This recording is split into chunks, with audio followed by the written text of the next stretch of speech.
Hello everyone, welcome to Ashok talk YouTube channel. और आज की वीडियो में हमने बात की है एसेंचर प्लेसमेंट की कंप्लीट प्रोसेस के बारे में, एक रोड मैप के बारे में। हमने बात की है नंदिता से, जिन्होंने टीसीएस, एसेंचर, कैपजेमिनी तीनों ही कंपनी को क्रैक किया हुआ है। तो इनकी ये जर्नी आपको जरूर इंस्पायर कर सकती है। तो बिना किसी देरी की इस वीडियो को हम स्टार्ट करते हैं।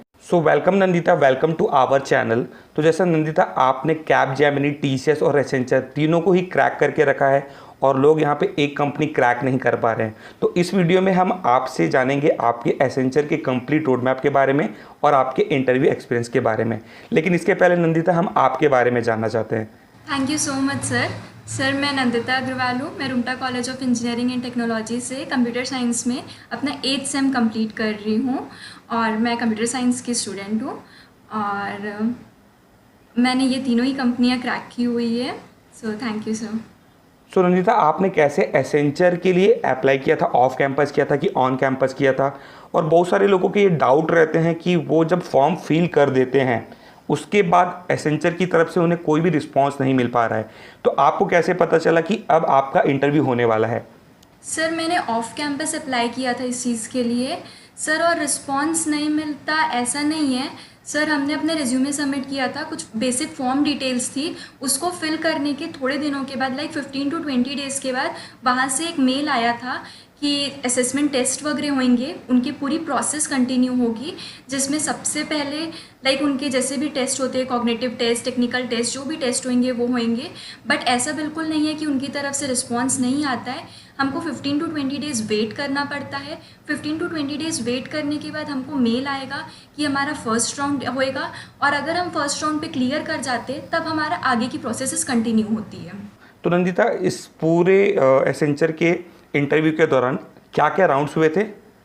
सर सबसे पहले जो राउंड था वो राउंड था cognitive test and coding test. Sir cognitive test में होता है कि हमारे एप्टीट्यूड क्वेश्चंस आते हैं, मेजरली इसमें एप्टीट्यूड क्वेश्चंस रहते हैं, लाइक लॉजिकल क्वेश्चंस रहते हैं, क्वांटिटेटिव एप्टीट्यूड रहते हैं। सर 90 मिनट्स में 90 क्वेश्चन हमको सॉल्व करने रहते हैं, जिसका मेजर पोर्शन हमारा एप्टीट्यूड का रहता है। उसके बाद कुछ क्वेश्चंस हमारे बेसिक स्यूडो कोड क्वेश्चन रहते हैं प्रोग्रामिंग नॉलेज के, बहुत ही basic question like if else for loop वगैरह के क्वेश्चन रहते हैं। ये कोई भी लैंग्वेज स्पेसिफिक नहीं रहते हैं, सिर्फ और सिर्फ सूडो कोड काइंड ऑफ रहते हैं कि इस सूडो कोड का क्या आउटपुट आएगा करके, इस टाइप के कुछ क्वेश्चंस रहते हैं। उसके बाद कुछ नेटवर्किंग के क्वेश्चंस आते हैं, जो बहुत basic theory kind of networking questions रहेंगे। बट अगर हमने यही राउंड क्लियर नहीं किया तो हम आगे के राउंड्स में नहीं पहुंच पाएंगे। तो सबसे फर्स्ट स्टेप एसेंचर को क्लियर करने का यही है कि हम एप्टीट्यूड राउंड को बहुत अच्छे से क्लियर करें। जैसे ही हम ये राउंड क्लियर करेंगे, हमारा नेक्स्ट स्टेप ओपन होएगा, जिसमें हमारे 2 कोडिंग क्वेश्चन रहेंगे। दोनों कोडिंग क्वेश्चन बहुत एडवांस कॉम्पिटिटिव लेवल के कोडिंग क्वेश्चन नहीं रहते हैं, वो भी बहुत बेसिक कोडिंग क्वेश्चन रहते हैं। लाइक हमको कोई भी एक लैंग्वेज में बेसिक हमारा लॉजिक बिल्डिंग आना चाहिए ताकि हम अपने क्वेश्चंस को सॉल्व कर पाए। तो सर ये नहीं है कि हमको बहुत इम्पॉर्टेंटली कॉम्पिटिटिव कोडिंग आनी ही चाहिए, बट हमको ये है कि बेसिक प्रोग्रामिंग नॉलेज आना चाहिए। जैसे ही हम अपना ये राउंड क्लियर करते हैं, उसके कुछ दिनों बाद हमको मेल आएगा कि अगर हमने ये दोनों राउंड हमारा क्लियर कर लिया तो हमारा कम्युनिकेशन असेसमेंट टेस्ट होएगा। Communication assessment test is basically हमारा इंग्लिश टेस्ट काइंड ऑफ होता है, जिसमें वो हमको लाइक स्पीकिंग टेस्ट जज करते हैं, हमारा राइटिंग टेस्ट, स्पीकिंग टेस्ट जज करेंगे, जिसमें वो हमको कुछ सेंटेंस दे देंगे, पढ़ के बताना है कि वो क्या है। जम्बल्ड सेंटेंसेस रहेंगे, कुछ basic fill in the blanks वगैरह काइंड ऑफ क्वेश्चन रहेंगे। So basically English test kind of question रहेंगे। अगर हमने ये राउंड क्लियर कर लिया तो फाइनल इंटरव्यू प्रोसेस का कॉल आएगा। तो ये पूरा जो प्रोसेस आपका हुआ था, इसके लिए कितने कितने गैप के कितना कितना गैप लगा था, कितने कितने डेट में ये आया हुआ था? सर मेरा तो जो फर्स्ट राउंड हुआ था एप्टीट्यूड राउंड, वो जैसे ही कंप्लीट हुआ मेरे को तुरंत ही मैसेज आ गया था कि मेरा ये राउंड क्लियर हो गया है, और विद इन 5 मिनट्स मेरा कोडिंग राउंड स्टार्ट हो गया था सर। बट कोडिंग राउंड के अराउंड 3-4 डेज़ के बाद कम्युनिकेशन राउंड का मेल आता है। फिर कम्युनिकेशन राउंड के क्लियर करने के अराउंड 10 डेज़ बाद हमको इंटरव्यू का मेल आता है। आपसे नंदिता, इंटरव्यू के दौरान क्या क्या क्वेश्चन पूछे गए थे? सर मेरे से इंटरव्यू के ड्यूरिंग मेनली जो क्वेश्चंस थे वो एचआर क्वेश्चंस थे, एंड जो उनका सबसे इम्पॉर्टेंट फोकस था वो प्रोजेक्ट पे था। प्रोजेक्ट बहुत इंपॉर्टेंट रोल प्ले करता है हमारा कोई भी इंटरव्यू पे हो, तो प्रोजेक्ट एक बहुत ही इंपॉर्टेंट फैक्टर होता है। साथ ही साथ मुझसे बहुत सारे बेसिक क्वेश्चंस पूछे गए थे, लाइक टीम मैनेजमेंट पे क्वेश्चन थे कि अगर तुम कंपनी पे आओगे तो टीम को कैसे मैनेज करोगे, तुमको कोई डाउट है तुम किस पे रीच करोगे, इस टाइप के बेसिक कम्युनिकेशन क्वेश्चंस थे एंड प्रोजेक्ट पे क्वेश्चन थे। ओके सारे फ्रेंड्स थे सर, मेरे से तो कोई टेक्निकल क्वेश्चन नहीं पूछा गया था, बट मेरे कुछ फ्रेंड्स हैं जिनसे उन्होंने टेक्निकल क्वेश्चंस भी पूछे थे। मैंने प्रिपेयर किया था टेक्निकल क्वेश्चंस के लिए भी, बट मेरे से एज सच कोई टेक्निकल क्वेश्चन नहीं था। बट मेरे फ्रेंड्स थे जिनसे टेक्निकल क्वेश्चंस भी पूछे गए थे, लाइक उप्स कॉन्सेप्ट पूछे गए थे उनसे बेसिक DBMS के क्वेश्चंस पूछे गए थे, साथ ही साथ उनसे OS के भी कुछ बेसिक क्वेश्चंस पूछे गए थे। तो दोस्तों यहाँ पे यही चीज़ आपको समझनी ज़रूरी है कि अगर आप किसी भी सर्विस बेस्ड कंपनी के लिए इंटरव्यू के लिए प्रिपरेशन कर रहे हैं तो वहाँ पे टेक्निकल क्वेश्चन के साथ साथ वर्बल और एप्टीट्यूड के क्वेश्चन भी आपसे पूछे जा सकते हैं, जैसा कि नंदिता के साथ हुआ था। तो आप अपने दोनों ही लैंग्वेजेस, एक तो टेक्निकल और दूसरा एप्टीट्यूड और वर्बल, इन तीनों को ही स्ट्रॉन्ग करके इंटरव्यू में अगर बैठेंगे, क्योंकि इंटरव्यू के दौरान इंटरव्यूअर आपसे कुछ भी पूछ सकता है। ये जरूरी नहीं है कि आपसे वो आपके प्रोजेक्ट के बारे में हमेशा पूछेगा या फिर आपके टेक्निकल एस्पेक्ट के बारे में पूछेगा। वो उसके मूड के ऊपर डिपेंड करता है कि वो आपसे क्या पूछ सकता है। तो नंदिता की ये जो इंटरव्यू एक्सपीरियंस रहा है ये आपकी काफ़ी ज़्यादा मदद कर सकता है कि किस तरीके से आप एसेंचर को क्रैक कर सकते हो। तो नंदिता यहाँ पे एक और चीज़ आपसे ये जानना चाहते हैं कि अगर कोई ऐसा पर्सन है जिसका प्रोग्रामिंग स्किल एवरेज है, वो कोई कॉम्पिटिटिव लेवल का कोडर नहीं है, तो क्या वो एसेंचर जैसी कंपनी को क्रैक कर सकता है? या फिर आपने जैसे ओवरऑल इन तीनों ही कंपनी को क्रैक किया है, तो क्या इसके लिए कॉम्पिटिटिव लेवल तक की कोडिंग आनी ज़रूरी है? सर इसमें मेरा पर्सनल एक्सपीरियंस यही है कि बहुत कॉम्पिटिटिव लेवल की कोडिंग आना बहुत ज़्यादा ज़रूरी नहीं है। ज़रूरी ये है कि भले कोई भी एक लैंग्वेज में कोडिंग आए, लेकिन बेसिक प्रोग्रामिंग क्वेश्चन सॉल्व करना आना चाहिए।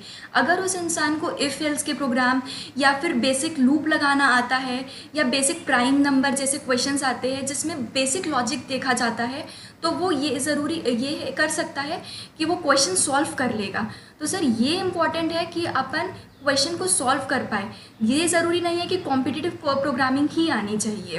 तो मेरा यही एक्सपीरियंस है कि बेसिक प्रोग्रामिंग नॉलेज आना बहुत ज़्यादा ज़रूरी है, बट कॉम्पिटिटिव लेवल में आना ये इम्पॉर्टेंट नहीं रहता है। तो नंदिता, जैसे कि आपने बताया कि एप्टीट्यूड, वर्बल और एक लैंग्वेज आना ज़रूरी है, इसके अलावा और कौन कौन से कोर सब्जेक्ट के क्वेश्चन पूछे जाते हैं इंटरव्यू के दौरान? सर इन सब के सिवाय जो इम्पॉर्टेंट टॉपिक्स है वो सबसे ज़्यादा इम्पॉर्टेंट है ऑब्जेक्ट ओरिएंटेड प्रोग्रामिंग। इनसे मेजरली हर इंटरव्यू में 1-2 क्वेश्चंस तो रहेंगे ही रहेंगे। सर इसके लिए ये ज़रूरी नहीं है कि कोई भी लैंग्वेज में आए।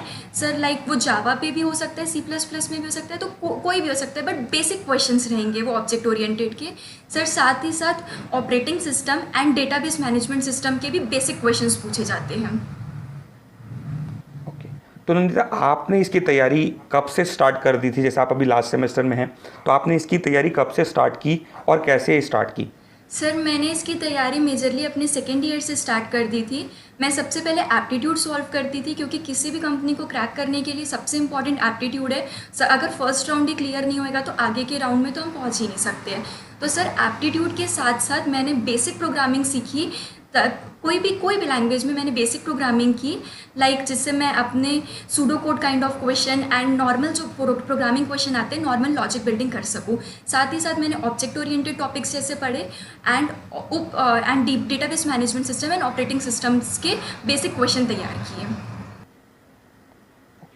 तो ओवरऑल नंदिता, जो भी कॉलेज में पढ़ाया जाता है, अगर कोई स्टूडेंट उतना ही अच्छे से पढ़ ले तो आराम से इन सर्विस बेस्ड कंपनी को क्रैक कर सकता है। सर आराम से कर सकते हैं। कॉलेज में पढ़ाया जाए, साथ साथ में अगर वो एप्टीट्यूड प्रिपेयर कर ले तो इतना बहुत है कि वो सर्विस बेस्ड कंपनी को क्लियर कर सकता है। सो नंदिता, कई स्टूडेंट अभी एसेंचर का एग्ज़ाम आगे देने वाले हैं, तो आप ऐसे में उन्हें क्या रोड मैप फॉलो करने के लिए बोलना चाहोगे? सर मैं सबसे पहले यही बोलूँगी कि सबसे इम्पॉर्टेंट एप्टीट्यूड होता है, तो वो एप्टीट्यूड पे मेन फोकस करे, क्योंकि एप्टीट्यूड से ही वो आगे के राउंड्स पे क्लियर कर सकते हैं। और तो एप्टीट्यूड के साथ साथ वो बेसिक प्रोग्रामिंग करे।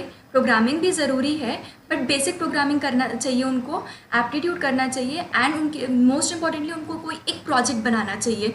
वो प्रोजेक्ट वो खुद से बनाए ताकि वो प्रोजेक्ट के हर एक मॉड्यूल को वो एक्सप्लेन कर सके वहाँ पे। अगर वो उस प्रोजेक्ट को कहीं से कॉपी करके बनाएंगे तो वो उसको फुली एक्सप्लेन नहीं कर पाएंगे। भले ही वो एक सिंपल सा प्रोजेक्ट हो, जावा पे हो, पाइथन पे हो, कोई पे भी हो, अगर लेटेस्ट टेक्नोलॉजी पे नहीं भी है तो वो इतना ज़्यादा इफेक्ट नहीं करेगा।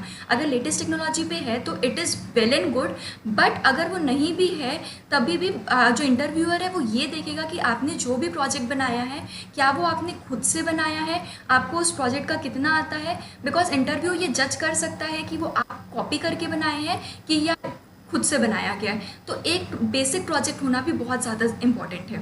ओके, तो जैसे आपने बताया कि प्रोजेक्ट काफ़ी ज़्यादा इंपॉर्टेंस रखता है, तो आपके हिसाब से कितना वेटेज होता है प्रोजेक्ट का, और आपने कौन सा प्रोजेक्ट बनाया था, और क्या ऐसा कोई ज़रूरी है कि प्रोजेक्ट को हमेशा लेटेस्ट टेक्नोलॉजी पे बनाया जाए, मशीन लर्निंग पे बनाया जाए, ब्लॉकचेन पे बनाया जाए? सर मेरा जो इंटरव्यू था वो मेनली प्रोजेक्ट पे ही बेस्ड था। मुझसे मेजरली प्रोजेक्ट के ही क्वेश्चंस पूछे गए थे। जो मेरा प्रोजेक्ट था वो मैंने ई वोटिंग सिस्टम बनाया था, जो कि पूरा HTML CSS PHP के थ्रू बनाया गया है।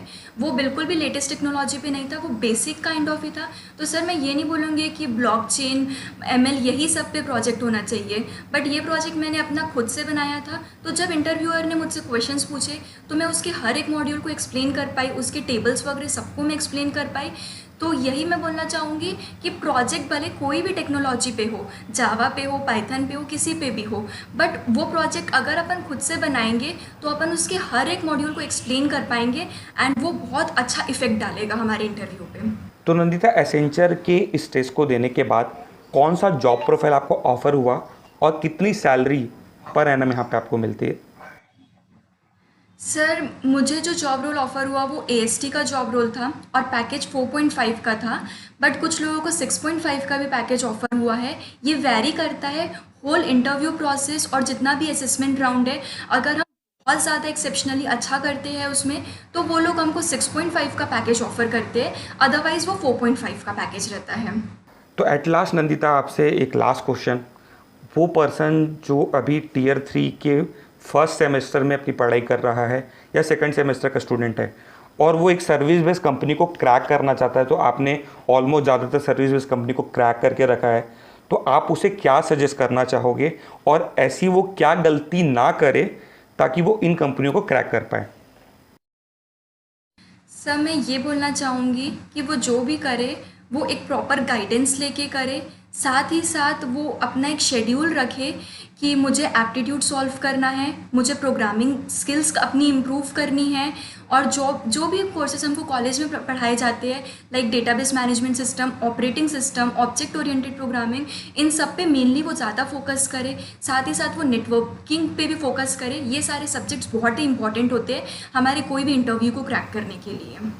So thank you Nandita, thank you so much अपना एक्सपीरियंस शेयर करने के लिए। Thank you sir, thank you so much. So I hope दोस्तों आपको ये वीडियो पसंद आई होगी, तो इस वीडियो को आप लाइक कर दीजिए। मिलते हैं हम नेक्स्ट वीडियो में, तब तक के लिए बाय बाय।